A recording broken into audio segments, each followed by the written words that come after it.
How to find hidden chats on WeChat. Hi everyone, welcome to our channel.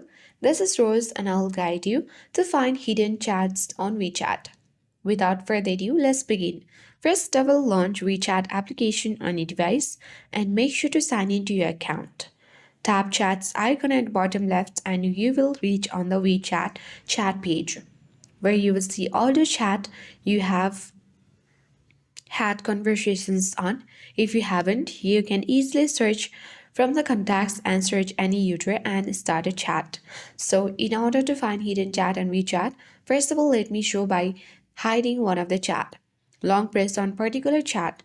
Now, from this menu bar, just select the WeChat hide chat button, and your hiding chat won't delete chat history. So, select got it button and it has already been hidden by confirming the hide button.